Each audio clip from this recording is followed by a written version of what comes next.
Patag diri sa CDO? Asa? Basta. Pwede ra ko mag-video sa imo ha? Sa patag diri sa diya? San saan dadalhin sa? Kalamba sa Misamis Occidental. Pero taga doon ka talaga, taga Kalamba. Okay. Ano pangalan mo kuya? Junel. Palaw. Si Sir Junel Palaw ng Kalamba, Misamis Occidental. Ayun. So, andito. Ito yung 4 holes natin kuya ha. 4 holes na detachable. Dalawang design tayo, mayroon tayo dito. So, detachable yan na 4 holes. Ang kagandahan sa detachable, mababaklas siya, di ba? Maliit lang siya. Pwede mong ilagay sa maliit na espasyo. Pwede kang gumawang ikaw lang mag-isa. Pwede ka ring tawag dito. Pwede ka ring bunutin yung 4 kaagad. Ito naman ang fix. Yung nasa ilalim. Ito, fix. 3 holes. Mayroon tayong 4 holes na ano, yung nasa ilalim.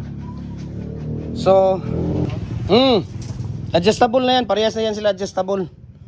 So, napakakapal yan kuya. Lifetime na gamit nyo na yan. Tingnan mo yung ginagamit namin dito kuya. Ayun o, yung ginagamit namin, di ba? Kung nakikita mo, ito yung ginagamit namin sa araw-araw. Ito.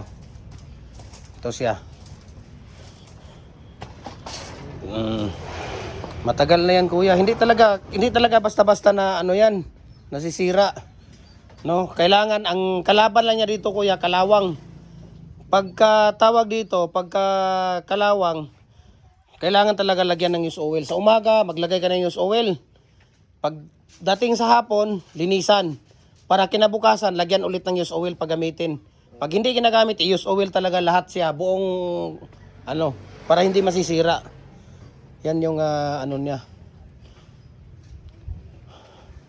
Junel. Sir Junel, anong apelido mo nga ulit kuya? Palaw. Ano na spelling na Palaw mo? P-A-L-O-A?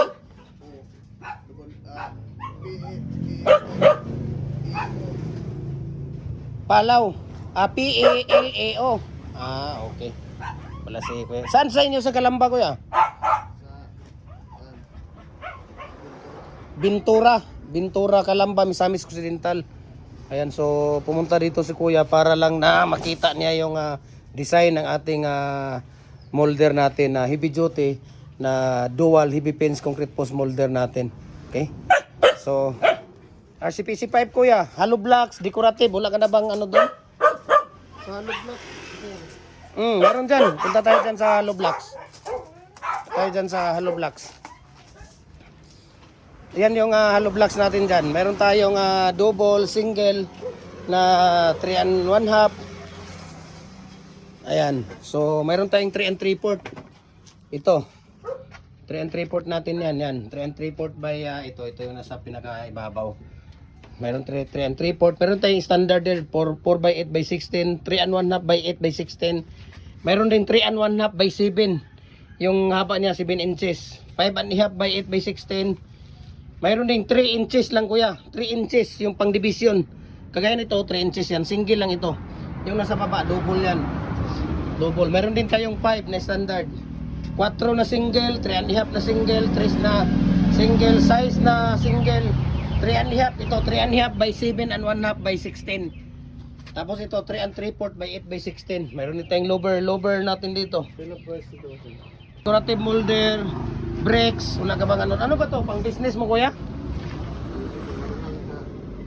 Pang sarili lang? Ayun, pang sarili lang pala ni kuya. Ito yung ano niya. Pag ikarga mo to kuya sa sa bus, maliit lang ang babayaran mo pagka sa bus. Ikaw ang nagpapadala. Pero pag kami, mahal kasi idaan namin sa insurance.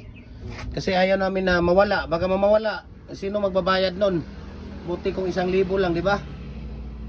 Ayan. Si Kuya Junel Palaw ng Bintura, Kalamba, Misamis Occidental. Sila ni Dagang, di ba? Maraming mga dagang diyan sa inyo Clarin. Clarin pala. Dili. Ano mo gusto lang dagang sa Kalamba sila mismo. Kalamba. Ikaw pala taga Kalamba, mga parente mo, di ba? Kalamba. Sa magkamiging. Ayan. So we can ship ni Sunued no Luzon, Visayas, Mindanao kahit sang sulok man mo do kayang abutin ng ating cargo dito. Ito mga maliliit na bagay natin. Pagka sa Luzon, nasa mga 3 to 4 days lang siya. Sa Visayas, 2 to 3 days lang siya. Sa Mindanao, 1 to 2 days lang po siya.